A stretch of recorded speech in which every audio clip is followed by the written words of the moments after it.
All right. Hello, everyone. Thank you for joining today's webinar titled Digitalization Opportunities within the Hospitality Space. And yeah, a warm welcome here from my home office location in Berlin, Germany. My name is Philip. I'm heading up marketing at SuitePad. And yeah, I'll be your host for today. But let me introduce you to our two great speakers for today's discussion. Please meet Sushant Chavan and Tilmann Volk. Yeah, Tilmann is co-founder and managing director at SuitePad. Here we go. And Sushant is currently heading the research function at Ampolon Ventures, and he's scouting the emerging trends within prop tech. Yeah, just have a quick read about these two gentlemen here. And before we then start with our actual webinar or discussion, I've just got some few organizational notes for you. So we will try to make the webinar about 40 to 45 minutes long. We'll try to make it as engaging as possible. That means we have planned some kind of discussion, Q&A format, and not like a boring presentation. And so we encourage you to ask also questions that you have anytime during the webinar. So to do this, you will just use your chat and question function of GoToWebinar. Just send us the question, and I will then forward that immediately to Sushant and Tilmann, and hopefully we can answer as many questions as possible.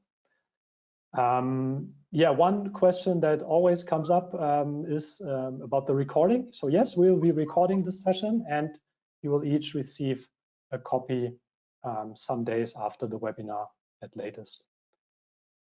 Cool. With that, I'll jump in later for some questions from the audience, but without further delay, I'll pass it over to you, Tilmann, and to you, Sushant. Enjoy the webinar, everyone. Thanks, Philip. Thank you, Philip. How are you, Tilmann? I am great, thank you. How are you, Sushant? How is Frankfurt? Frankfurt is awesome. I was just amazed at how the power of internet can bring to have people who have never met, never heard of each other, and agreeing to sort of do something spontaneous and interesting, and try and make people see that there is a lot of interesting stuff happening within real estate and prop tech and even hospitality. What's your, sorry, go ahead. No, absolutely. I can't speak so much about the prop tech part, that's yours. But yes, for hospitality, it's been a crazy year. And I think digitalization is something I'm passionate about, and I'm really looking forward to getting into our conversation today. Awesome. And you're coming to us live from which beautiful part of the world? So you can't see it from here, but there are a bunch of mountains out there. I'm in South Tyrol. My wife is from here. So if you don't know about South Tyrol, it is a German-speaking part of northern Italy. They used to be part of Austria. And yeah, I'm sat here in the Alps working from here this week, enjoying this part of the pandemic, to be honest. But then, of course, back to Berlin on Monday. Quarantine has now been lifted, so that's good news. I was just going to ask, like, are you completely disregarding all the travel advice? No. That's something we've made very clear also in our team, and I'm really thankful that our team's been great. I don't know how it's been with you guys, but everyone's been really good with the rules, and also mask wearing at the office, and then of course also trying to get vaccinated as quickly as possible. And I have to say, now in Berlin things are picking up, so good news all around. On this note, I'm actually reminded you guys did a really cool thing, dropping off Christmas presents for all your employees, and it's a really cool video that I saw on YouTube. So I think if nobody has checked it out, I think it's a really cool thing that you did. You and Moritz, both of you personally went to each employee's house and you dropped off Christmas gifts for them, and you drove through the streets of Berlin. So that was pretty cool. That was a lot of fun indeed, yeah. Awesome. So let's talk about SuitePad, and let's sort of go slightly back in time. And all those who are present, I want to take everyone in a little bit of a time journey. The year is 2013, It's significant because this is the year when Sony actually launched PlayStation 4, and Microsoft Wow. also. Yeah. Uh, and it doesn't end there. Microsoft also launched Xbox One. So these two things happened pretty much in a span of 1 week of each other. So that's like one significant thing for technology in that year. This is also the year when Twitter went public. I Yeah, didn't realize it's been that long. I could have it's sworn that was like 2016. no, it was 2013. And then this is also the year when Apple launched the iPhone 5C and iPhone 5S, and they launched iOS 7.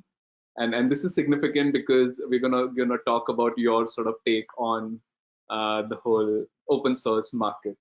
Wait, And remind me, the 5C was the plastic one, right? yes, And iOS 7, was that the really like poppy design? Man, that was yeah. a yes. But flat UI became a thing in 2013.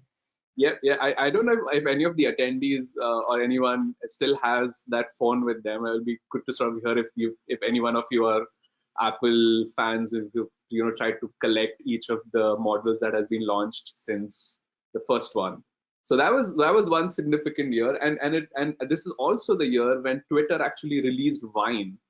I'm not sure if everybody knows Vine, but it was what, let's say, what TikTok is today. That was the 15-second video version by Twitter, and I think one of the biggest, a lot of people say one of the biggest mistakes Twitter did was shut down Vine.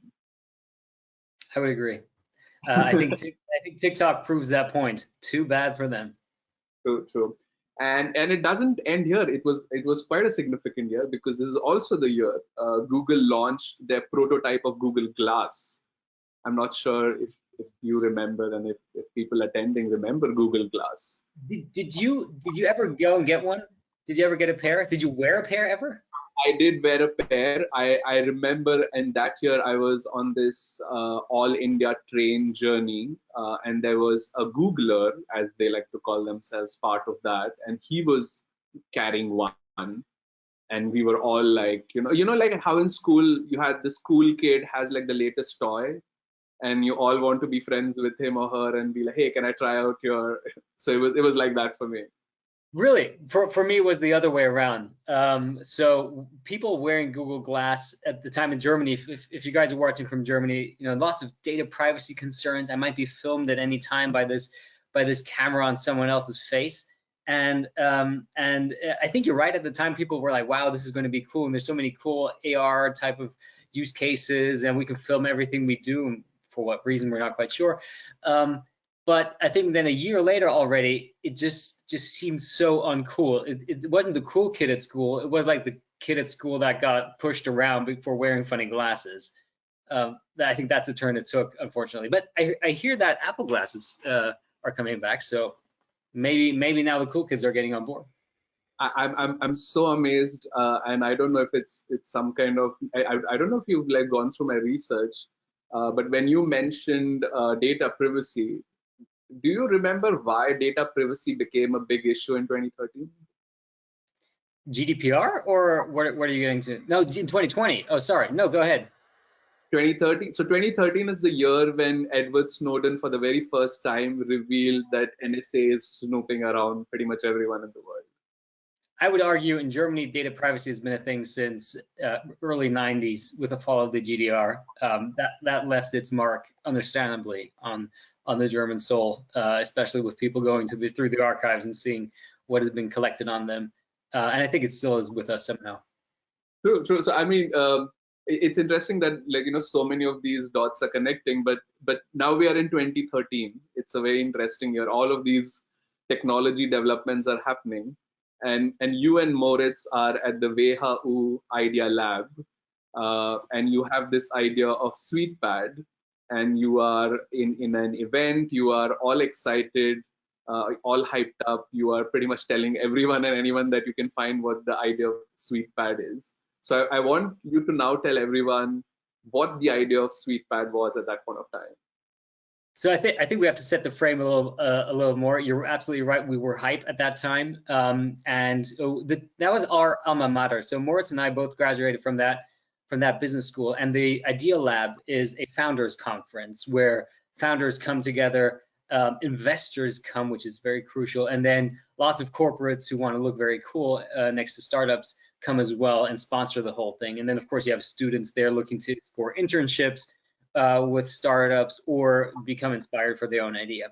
And a few years before that, Moritz and myself were still, there helping out behind the scenes, with all sorts of stuff, or attending. Actually, I think we both attended, or at least I attended it the year before, and as a student, and just kind of was in awe of all these cool founders coming there. Most of them, of course, if you know a little bit about the VAU's history, very rocket centric, so copying other people's business model, pumping a lot of money into it, and then sometimes building something cool out of it, and sometimes not so sustainable. So coming there for us was really exciting. I think you can tell by that video where Moritz and I are interviewed that we're kind of hyped. And at the time, our pitch was, in 5 years' time, so in 2013, looking forward to 2018, hotel rooms will be completely transformed. The guest directory, the spa brochure, the room service menu, the phone, the remote control, all that will be combined on a single device, and that device will be a SuitePad, and that's what we do. So that was our pitch back at the time. Nice. And here we are in 2021. And how's the story shaped over these years? It's been a very interesting journey, and we'll get into that in a second, I'm sure. But it's been an interesting journey from there. Some things have gone extremely fast, and others have just hardly changed at all. If we look at it, but I think the core, if we look at this kind of like bringing all things together on a single device, well, yes, that was a truth. Maybe not, 5 years afterwards, but now definitely. That for many hotels that we work with, the guest directory, the spa brochure, the room service menu, the remote control, the phone, all that is on the device. So we were able to do that, and that of course is really nice. I think one thing that is sometimes hard to wrap one's head around is just the way that digitalization works and the pace it works at. And I always get caught off guard of this myself. So if you think about it, sometimes you see these studies or blog articles or newspaper articles about the exponentiality of digitalization. And I'm not sure if you're familiar with Tim Urban. He runs a blog called Wait But Why, which I think is fantastic. And he spoke about like this kind of exponentiality. So exponentialism, it starts off in small steps, but then you quickly look away, and then suddenly it's skyrocketed. And of course, we all understand that when we look at a graph, but seeing it happen in an industry is something very, very different. So, and I think we're just in the beginning of digitalization happening in the hospitality field. And I think the best way to illustrate that is, if you took a person from the 1320s, we're talking Middle Ages now, and plugged them into the 1520s, they would function, right? Their horses, their carts, there's food, it's all kind of, it works. And they would maybe be a little bit confused by the 1520s fashion, but that's just about it. If you took from 1821 and transported them into 2021, that would be, that person would not be able to function, right? Like there's been 2 atomic bombs dropped in the meantime. There's been aerospace exploration. There's been the internet, electricity. So I think in our industry, it's the same thing on a very, very much smaller scale. If you and just looking back at 2013, maybe not so much has changed, but I think looking forward now, we're just at the beginning of the cusp of this upward tick. That's going to be really interesting. I'm gonna give you like a quick opportunity to also tell everyone on the webinar what exactly does SuitePad does, because we may not get a chance to plug it again. So let's make most of it. We're not here to sell. We're not here to sell today, but yes, of course, it makes sense to do a quick intro there. So I just talked about like bringing everything together on a single device. Well, that's not really what our vision is now. Now we say we want to help hotels engage their guests in a digital world. And we believe the best way to do that is through basically digital products. And the one that is also in our name, the SuitePad, is a tablet PC that stands in a hotel room, and you can pick it up and you can control your TV, of course. You can book your room service order, or book spot treatments, or just waive room cleaning. And we're already live in I think roughly like something like 60,000, a little bit more hotel rooms across the globe. So since 2013, we've grown a little bit there in that direction. And now, of course, we aim to just be this kind of front end between the hotel and helping them talk to their guests, really. Interesting. I'm glad you brought in the numbers, and that's what I want to get to the next point of it, of scaling in an industry which is so personnel driven, which is so much dependent on running a very seamless, efficient operations, which involves a lot of people. So you have front desk, you have the back office, you have the restaurant, you have the sales team. So there are just so many components of running a hotel. How was it when you started knocking on doors of hotels and say, hey, me and my co-founder, we've built this solution to digitize the concierge service, and you can actually make your guest experience 10 times, 100 times more efficient by switching all the services that you offer through this digital setup that we have, and you can actually sell a lot more other services also. So how was it, when you started knocking doors on family-run hotels, boutique hotels, and then now when you are at, I think across 30 countries, how's this journey of, scaling the sales process has been? Yeah. Sushant, you already say exactly correctly. It's a big change, right? So from what we started with those family-run hotels that you mentioned, is a completely different pitch to what it is for a hotel chain. And I think it's well illustrated. If you think back again now to 2013, we were just getting started, and we were looking to make our first sales at the time. And who do you approach? Of course, you can go down and try to sell to the large chains of these world hotel groups. You all know the brands, but chances are that these hotel managers won't have a budget, and they have to work within a very kind of fixed constraint. They have to stay within budget, and that budget has been allocated for them, really. So they can only make very small changes to that. For us, interestingly, getting started was easiest with family-run businesses, because there you have the decision maker right at the table. Very often, it's the daughter of a hotelier's family of the last X generations, and she can now make that call for her hotel. So and at the same time, we looked at where would we want to talk to family-run businesses there, where it's pretty competitive. And we realized that the Alps here, so I'm not too far off here in South Tyrol, were actually a great area for us to grow and get started, because you had this combination of family-run businesses who were under intense competitor pressure right now to be cooler than the other hotel, and then also had the financial means to do it. So that's why we got started there. And looking back now, I think it's kind of cool that small family-run businesses were at this kind of forefront of innovation at the time, before we even knew what we were doing, which I think is nice. Now it's a lot different. So most of our growth comes internationally from countries outside of the DACH region, so Germany, Austria, Switzerland, and it's a lot more rational, our sales approach. So if you think about our sales back then, it was like, hey, you have a tablet for your hotel room, and it wasn't about efficiency. It wasn't about saving room cleaning costs. It wasn't about increasing room service revenue. It was just about having a tablet. And tablets in 2013 were cool. That's one thing you missed in your little retrospective. They were still very cool for consumers and very new.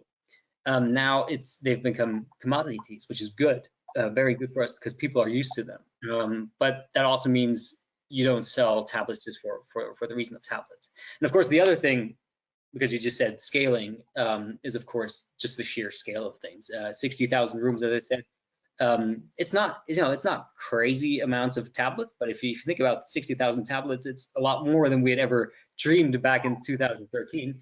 And just the provisioning and and just the whole logistics behind it have posed some interesting challenges for us, and been a lot of fun to work on in the operations over the past years. Interesting. I want to get to the whole discussion about surfaces, but I want to pick your brains specifically about the opportunities that you see within the operational aspect of running a hotel. And this is, I think, where, I feel like the two of us could have like an interesting exchange. I know you have a very specific product line, and you've kind of in that space for a while, but while you've been out there, selling, and then, you're doing your hustle, what are the opportunities that have come to your sort of volition, and you've kind of seen them, and now you would, let's say, if there's a budding entrepreneur, if there's someone who comes up to you saying, hey Tilmann, I'm thinking of doing something within the hospitality space, what are the areas that you think I should look into? That is a great question. And by the way, I'm interested to hear your end of that question for the prop tech business. I'd like to take a step back from our services, because enough about SuitePad here, but looking in general, like into digitalization, there's some great opportunities out there, and it's always a question of where the value lies that you want to bring to your customers and to your guests. So if you are a city hotel, maybe business hotel, which is, of course, and we can get to that later, but I'm sure pretty much transformed after the pandemic. Efficiency is one of the key things that you want to be serving your clients, and that means maybe having service robots at some point. There are concepts out there. I don't think they're quite yet where they need to be to make a big dent in the efficiency of hotel operations, but it's coming, and it'll be here pretty soon. I'm very sure. And just other things that I wonder why they're not more widespread are, for instance, if you think of a chain or like a hotel group working, why aren't centralized help desks or receptions more of a thing already? We do have customers who already work that way, and I think it's really fascinating to see how this has become a thing over the last few years only, where if you have a request as a guest, you could then be connected not to the front desk, but to a centralized front desk that services different properties around the city, or maybe even around the country, or around the time zone. So those are things that I find are not so often talked about, because at the moment it's all digitalization in terms of, okay, we have booking engines and booking structures, and then of course we're happy to talk about in-room digitalization in terms of media and ordering stuff. But those are two concepts that I think are really interesting, should deserve more attention. So if you ask what your end of what happens in prop tech at the moment? A lot of different things. So, but I just want to set a context of how we are looking at the market, and then where exactly the opportunity lies. So I think the challenge or the problem is that whenever you talk about digitalization for any industry, right, not just hospitality and real estate, but even, let's say, shopping, or even like booking a cab, I think we've always followed this standard template that if you want to digitize something, you look at something that's being done manually, or something that is resource intensive in terms of the personnel, or maybe the time taken is quite long, and then you automatically try to put technology there and say, hey, how can I make it independent of people, and how can we make it independent of all this facade that's needed to run this show? And I feel when it comes to hospitality, because it's a significant asset class within the real estate, we can't have that approach, and you need to look at it differently. And this is why I wanted to zoom out, in the sense that our relationship with real estate, so 99% of our time we spend under some real estate, right? Either you're at a house or you're in an office. If you either you're at a club, if you're sick, you're gonna be at a hospital. you're going to be shopping. If you're really young, you're going to be in a kindergarten or a school. So basically every walking time of your life, you are under some kind of a real estate asset class. With hospitality, I think our lives have become so fluid, so our professional lives and our personal lives, that we don't stop living and we don't stop working at at certain points in time. So even if when you are on vacation, it's not that all of a sudden you have a new routine and you have a new lifestyle and you're a new person. I mean, sure, you might do things out of the ordinary, but largely your the way you operate is fairly the same. And what technology needs to do, or what really innovation needs to happen within the hospitality space, is if I move out of my house and I go to a location for vacation or for whatever, I could still live my life the way I'm used to living at my home. And I think a large number of tourists or travelers or whatever you want to call them, they are looking for that. I feel that's really the definition of convenience. So when you say what is convenience, right? Like, what is a traveler or a tourist looking for convenience? They're looking to lead their life as same as what they were doing at home, but at a new place where they could also do new things. And I think that's the gap which hospitality has not been able to bridge, because a lot of things are still quite templatized and standardized, right? Like you have a TV in the hotel and you have like a package and etc. But I mean, now with this whole remote work going through the roof, now you are in South Tyrol and you don't even know if you're technically on a vacation or if you're working, right? It's somewhere in between. I don't know what you call it. I would say it's life, right? Like you're living life. And I think that's where a lot of opportunities exist, because you don't really switch off. You don't really stop leading your life. So like, for example, at this point in time, you want to, book a cab, or if you want to order grocery, or if you want to order food, or you want to do any of the things that you're used to doing in your regular normal life, you would find it a bit challenging, because the real estate that you're in is not sort of designed for that aspects of your life. So it Right. could be products. So I think that's where a lot of value lies, which can be potentially unlocked. I absolutely agree with that, but it's interesting. You can overdo that point, and I think that's interesting, because we've been having this conversation in the hospitality industry for a few years now, and this whole idea around let's customize the guest experience and tailor it to everyone's needs exactly has become somewhat of a self-serving conversation somehow. But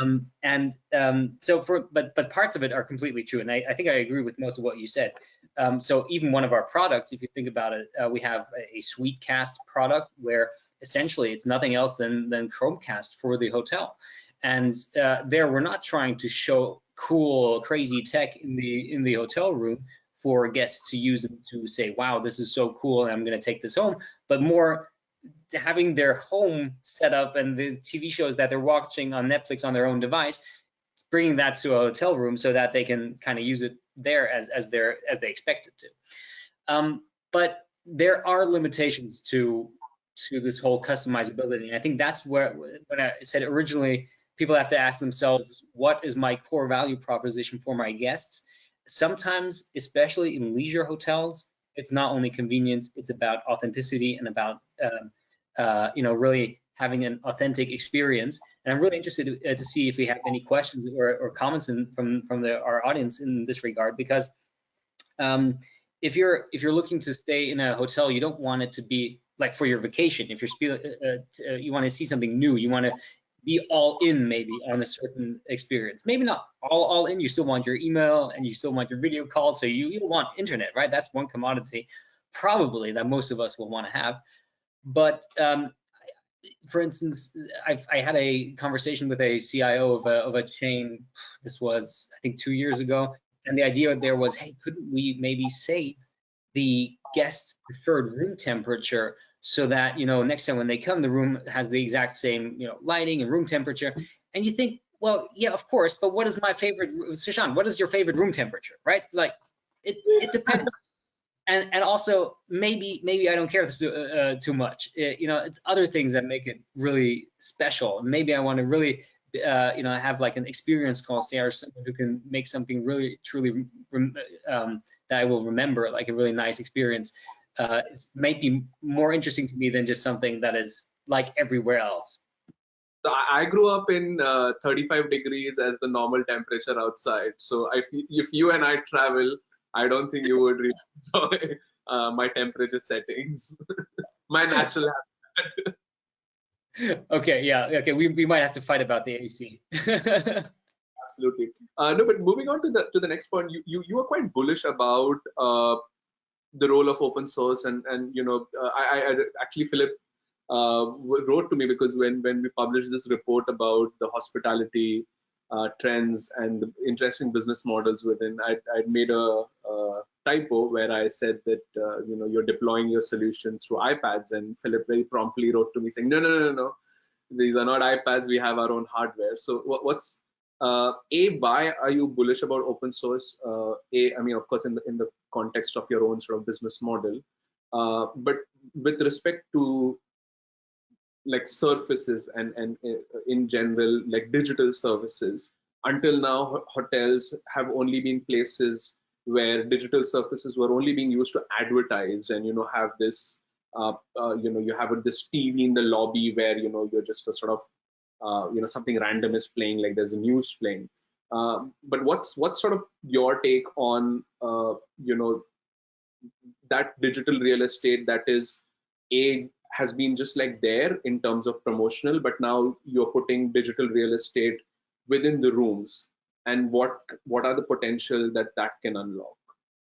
Great, yeah, no, so maybe to get started with the whole iPad thing, absolutely, right? So that's a question we got a lot. Why do we not use iPads? And I think it's always interesting because lots of us live in sort of like a bubble. I use a few iPad or iOS devices myself in my free time, but you can't forget that, like, I think market share is around 25% or maybe 30% or so. So the vast majority out there is Android, and for a good reason. And by the way, if we went back to 2013, it wasn't quite as clear yet. I think Android might have been a little bit larger at the time by volume. You seem so jilted about the fact that I didn't include iPad in my research. Are you making me feel bad about missing that point? We have this all the time. We have this discussion all the time. And I think probably the open source discussion is probably something that that is quickly addressed, at least from our end. We were a big believer in open source in terms of you have a project that you contribute to, and then you take a project that someone else has worked on, you contribute to it, and then therefore can use it free of charge. I think it's a beautiful concept, and I think it's one of the engineering network, or that's the engineering world's greatest experiments that has turned out really well, and we profit off of that a lot, and we also contribute back, of course. Coming to the part of the question with what kind of real estate we're using in rooms and what kind of potential lies with that. Yeah, I think we're just getting started. That's the exciting part. So with digital signage solutions, as you said, like kind of these screens where people could see, which way to the restaurant, or maybe some advertising. If we're just talking about customization there, that's probably not super exciting to most of us. I think we've all learned to ignore most advertising in hotel elevators or at the reception. At least I usually don't go through it, except if I don't have phone reception in the elevator or something. But when it comes to being in the room, there's a lot of things where we believe that the potential still is there to make things a lot better. So talking about the kind of the ease of use of things, just let's stick with it to remote control. Most remote controls are like really terrible UI if you really think about it, because if it's not your TV from home, you're not familiar with it, it's a little weird to use and very hard to clean. And now you imagine if you had that and you could kind of like pre-filter, which and you kind of like tap the right TV station that you want to watch, and it automatically shows on the TV. That's the kind of stuff where we want to have like a little evolutionary improvement, and I think that's something something that we already do, and where we're going to be improving even more in the future. But there are also new use cases that I don't like. There are a few things we're working on right now which I'm excited about, but I can't talk about. But some things I can talk about, and I think some other things that we're not working on at all that I think are interesting. So let's start with those.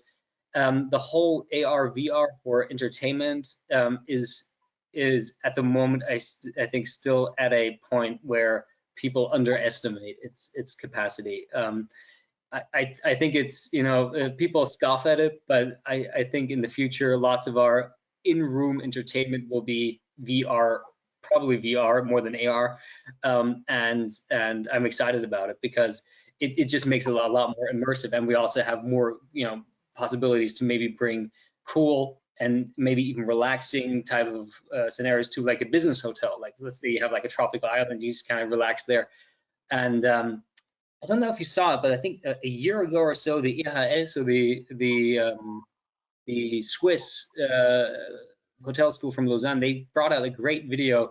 It was all around the media back then, where like the walls kind of turned into big screens, and you were immersed in this kind of tropical island feeling, and that kind of hit a nerve with me because I think that's where we're headed, where we have more of like an interactive experience with the hotel room, definitely. Interesting. No, I'm also I always used to think these are just like toys, but then I think that's pretty much been the reaction for every new technology, Right. every new hardware that comes out, and I think the first reaction is always, do we even need this? And it takes some amount of time for that hardware to settle in, and then you can. It's not even actually, there is one comment here. Sorry to interrupt. Go ahead. There is one comment here that goes into this direction that I just want to share with you. Here's one comment from Colin, and he says, like, technology needs to be simple to use, quick to learn, as customers have no patience to learn something new. For example, many business customers are challenged with AC controls, let alone digital. Case in point for the remote control. I think remote controls are inherently probably pretty easy still to use, but I think Colin has a very valid point looking at AC. I have one more example. Maybe Colin would definitely agree. Printers around the world, any brand, HP, Canon, office printers at WeWork. Why is the interface of configuring a printer and using a printer so freaking complex? And sometimes you can print like one page, but if you want, when you're in a mood to do something fancy where you want to do two-sided printouts, or if you want to change the page size. That's spoken like a man who just recently tried to print something. But I think Colin has a very good point, and it's as you say, UI is just kind of lacking in many hotel rooms. And I think one very good example that we can probably all relate to, I'm sure you can too, Sushant, is how often have you been in a hotel room? You get it's been a long day, you've been working, you get into that bed, you pull the sheets up, and you want to switch out the light, and where's that light switch? There's always one light somewhere in the back of the room still on, and you're wondering, why is there not an all off button somewhere? And that's something, by the way, we incorporate in our devices because we think it's kind of important. So yeah, UI is definitely, or UX is important. One thing that I wanted to add to the point that you made earlier, Sushant, about like this adoption rate. It's not always linear, right? So you're right. People say it's a toy in the beginning, and they say maybe. I don't see the value in it, or it's just like a little thing to play with. It's a gimmick, and then it goes away again. But it doesn't like just go linearly then into the popularity. So if you think, for instance, about QR codes were a thing, and then they kind of like they spiked a little bit, and then people had like people had QR code reader apps on their iPhones. I think Android had native support at some point. And then it kind of died off again because no one really used it. It really didn't seem that cool. Even I was one of those short-sighted people saying. So many people who hate QR codes, and they hate QR codes on business cards. And now you go to restaurants. It's everywhere. It's everywhere.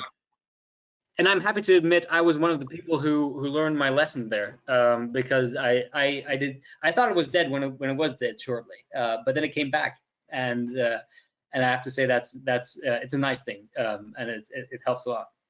I'm glad you touched the QR code topic, because I remember there was a GitHub project, or it was an experiment. So the amount of data that could be compressed on a QR code is very limited. So I think somebody was trying to figure out a way where a lot more data could be sort of stored in a QR code. And I don't know if it really worked out or not, but somebody had figured out a way to create QR codes for songs. So a lot of artists were then creating the QR codes for their songs, and then they were just like pasting it all over. So then, you know, when you QR coded, you actually are able to download the song, which is embedded in that QR code. So I was like, okay, this is a smart way for, you know, making distribution easy. But then, of course, I mean, initially you want to get noticed, but then you also want revenue, and then it goes to a different direction. It creates a new problem for you. Yeah.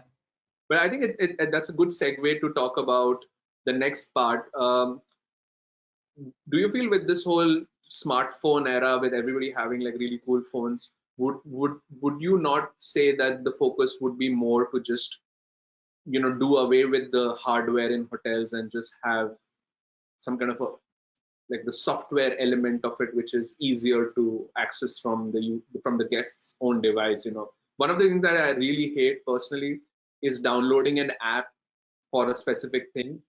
And if Ryanair is listening, you know, every time, you know, they force you to download an app, and or even a lot of hotels, right, like to access their Wi-Fi or whatever.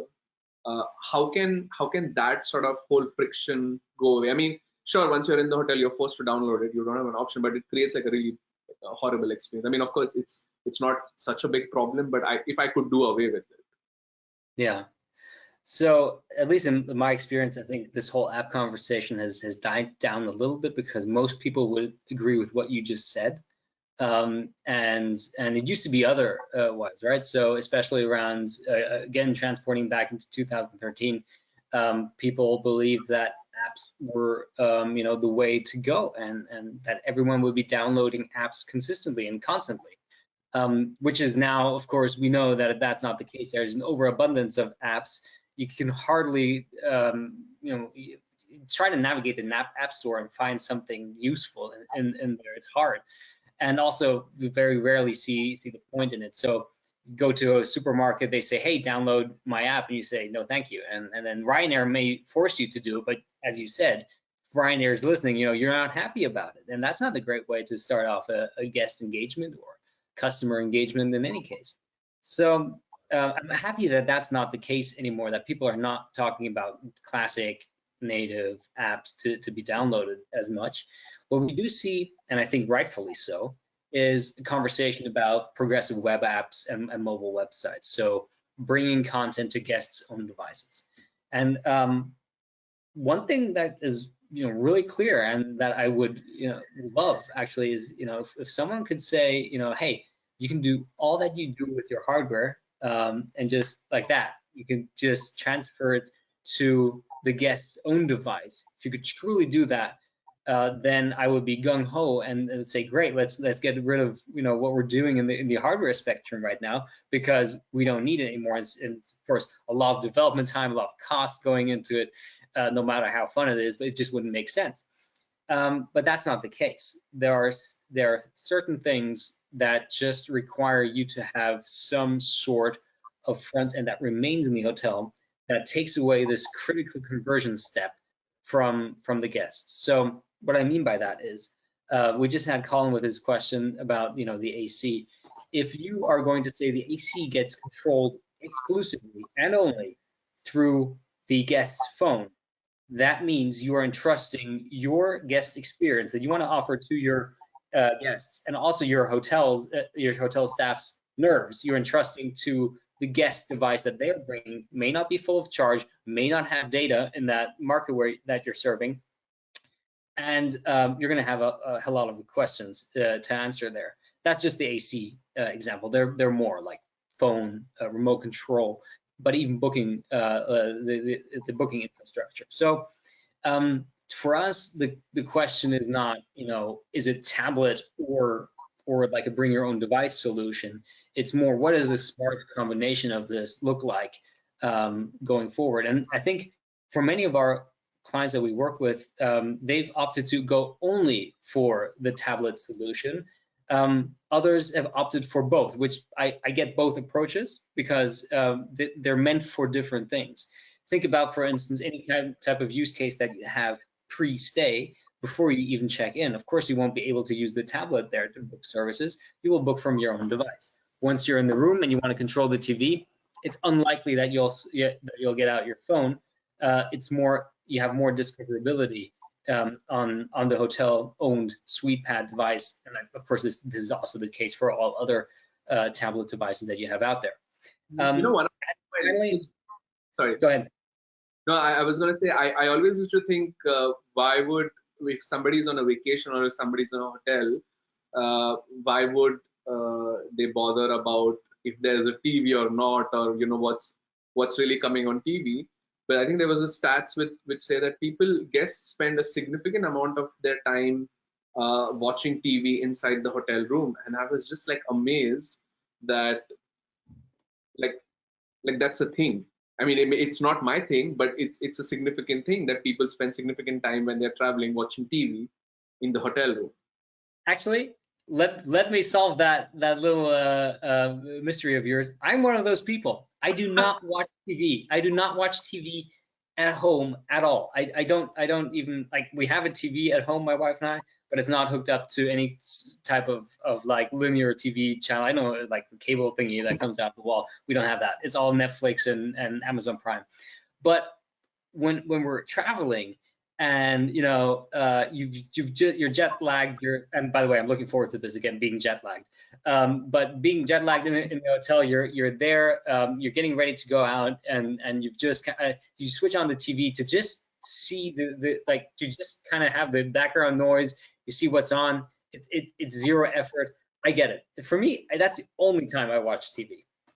Is there a B2B opportunity for a company like yours to bring in all of these different all these OTT platforms, right? Like Netflix, Hulu, Disney, and sure, they may not be interested in doing partnerships with like one-off players, but when, let's say, it's a hospitality segment, and if given by your personal anecdotal experience, as well as the larger behavior where a lot of people watch TV in hotels, do you think there's a potential where you would, let's say, partner with Netflix, Amazon Prime, Disney Plus, and have those solutions as part of your experience at the hotels, and then guests can come in and continue watching from where they left off? So if anyone's watching here or listening from Hulu, Netflix, or Disney Plus, or whoever, yes, absolutely, come talk to us. But no, honestly, we do have some hotels that, for instance, would have the Netflix app pre-installed on their SuitePad devices for guests to use. I'm not a huge fan of that, to be honest, because I think Netflix, we don't have this kind of partnership in place, for instance, with them right now. And if a guest uses the tablet there, they still have to log on with their own credentials or create an account, and that's just kind of not the best experience. So I think the route that we took was, let's get the guests engaged with their own devices for the Netflix app they may already have downloaded, the YouTube app that they have on their phone, to then broadcast or Chromecast to the TV. Mm-hmm, mm-hmm. And with respect to a lot of other services that travelers and tourists are going to be looking for once they move into once they start traveling again, what are the opportunities you're seeing there? Because I feel local services or local experiences are going to be a huge draw when you're traveling. And in the same breath, I also just wanted to talk to you about the whole behavior that's changing around the booking management. I think what happened with a lot of Airbnb hosts last year, where their bookings were unilaterally cancelled because of the pandemic, and Airbnb decided to refund the guests, but they left the homeowners or the hosts left in lurch. So there's even I think Booking, something similar happened with Booking.com as well. If somebody is listening, maybe correct me if I'm wrong. There's a massive shift, or at least there's a lot of conversation happening that hotel owners now want to build their own booking channels, or at least own their booking channels, so that they can get rid of get rid of the whole revenue sharing that they have to do. You being sort of this interface between the guests and the hotels, do you sort of see an opportunity to acquire guests or acquire customers and then sort of open up a new business line, or is there a potential for that? I think if you could answer both those questions, if you see an opportunity for yourself and then an opportunity in general in that market. So I think the most interesting part there for I guess most people watching here would be, what could a hotel do there? Because I can't comment so much on like what's happening on the Airbnb side in terms of the bookings. Not something I'm very familiar with. But if you look at, for instance, booking local services during your stay, they're great companies that have been built there already, right? Like think about Get Your Guide and how they transformed the market for local guides. But if you're worried, and if you have, for instance, if you have concierge working for you at your hotel, and you're trying to capitalize on the during stay bookings, I think what we, for instance, tried to do, and where we try to motivate our hotels and our clients to work with us in that way, is to offer their selected, their curated activities to their guests through the SuitePad, for instance. And you can do this through any other channel. But this comes back to our point about being very like having an authentic offering, and not only just trying to link to Get Your Guide and get an affiliate share of that, but to actually be able to offer something that no one else can offer. And even if there was some super sapient AI that could get the same deals that your concierge can get at the restaurant, which is probably a ways off, even then, it's still a luxury to be, to kind of get personal service, even maybe through a digital channel, personal service from your hotel staff and their authentic recommendations and also activities that you can do locally. And I think that's one of the great channels that has been underutilized, I find, over the last few years. So I think you see great opportunities there. And we are trying to be, we're trying to work there for hotels. So we're not getting, we don't really have business interests there, except for enabling our hotels. Do I think there's a space there for more opportunity to create a business? Definitely. And that also kind of baffles me, and specifically speaking about local experiences. TripAdvisor, even though for a lot of us it's just a way for source experiences or just to kind of find out what's out there, they still make a lot more money by selling experiences, even though the experiences on TripAdvisor are significantly more expensive than compared to Airbnb experiences. Mm-hmm. And I think that's going to be an interesting sort of angle to look at, because you have all, Get Your Guide raised a significant round last year, and it's kind of becoming a really huge player in that space. You also have a lot of platforms which are sort of aggregating these walking tours.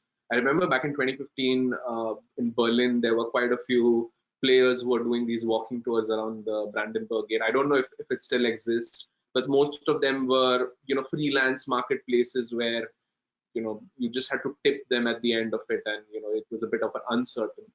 But that's really picking up, and I'm always curious to know, are people going for experiences which purely from the concept of price, because at the end of the day the experience is kind of the same. It's like it's either a walking tour, or if it's like a photo shoot or whatever, or is there a differentiation there? And then the whole cab booking part, of course, you have mobility services, so not much to sort of play there. But apart from local experiences, what else do you think can be sort of brought into this digital hotel ecosystem? Wow, that's a big question. I think it always boils down to the what is, again, I'm repeating myself on that point, but at least, but what is the core value proposition, and what could be my core value proposition, and what is just a commodity that I use the digitalization for. And for me, for instance, mobility and ride ride services in the hospitality field has always been a partnership affiliate kind of deal.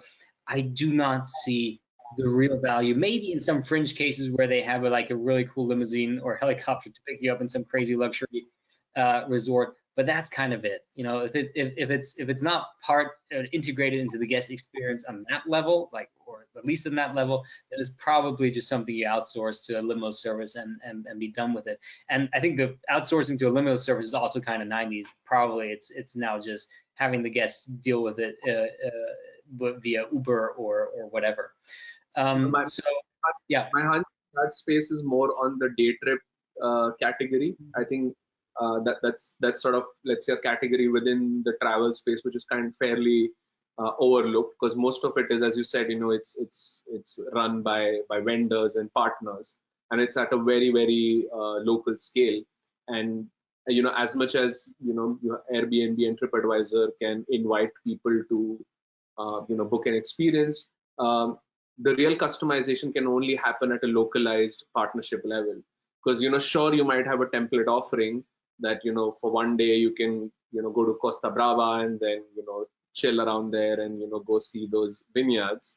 But, you know, you want to do something additional or specific, or, you know, merge two experiences, that can only happen if you are buying it through a local partner. It cannot happen through a, you know, tech behemoth where, you know, there is not much room for both the vendor who's willing to be flexible, and as well as for the user, because it's just so standardized and templatized. I would agree with that. And I think we're pretty much at the end of the conversation. I think except for Colin's comment, we haven't really got any more questions. But I think if anybody wants to sort of you know, throw in some questions at this point, or maybe ask Tilmann and me, if something that we've probably not really addressed, happy to sort of. Actually, there were some comments, not really questions. So like two people agreed that yeah, people don't really want to download apps, but they just have their phone ready all the time. So that would be the argument against or in favor of apps. Then we had here one comment a little bit earlier, but I didn't want to interrupt you guys, that one attendee from China says we can order food through the QR code. We can access the restaurant menu via the WeChat QR code scan. We can see the menu and place the order. So more comments than questions, but yeah, I just think your discussion was great, and I didn't want to interrupt you. Oh, I think WeChat is a whole empire that if we would have started talking about it. It's so good, it's scary. So whenever I'm in China, I love it, but it's really scary, actually. If we ever think that Google is building an all-knowing empire, WeChat is definitely on par. Yeah, I think there's just so much possibilities that have unlocked from, you know, from just being a messenger service, and now you can pretty much do everything on it. All right, guys, I think we are at the end of the session. Thank you so much for this great discussion and some great inputs. And yeah, let's continue this discussion. I think like if you have like just some message to our audience, like if you want to discuss with Tilmann or Sushant after the session, yeah, just get in touch. We'll send around the email with contact information. And yeah, I hope we will see each other soon again in one of our webinars. Yes, thanks Sushant for the question. Thanks, guys. Thank you for organizing, and thank you everyone for tuning in. Yeah, I just want to sign off saying that if you are an early stage prop tech startup, if you're trying to build something within the hospitality space or a real estate space, feel free to reach out. We're sort of working on something really interesting for early stage startups. So if you already have a team, you're working on something interesting, feel free to get in touch. Cool. So, with that, I'll conclude the session, and yeah, have a good day, everyone. See you soon. Bye-bye. Take care. Stay safe.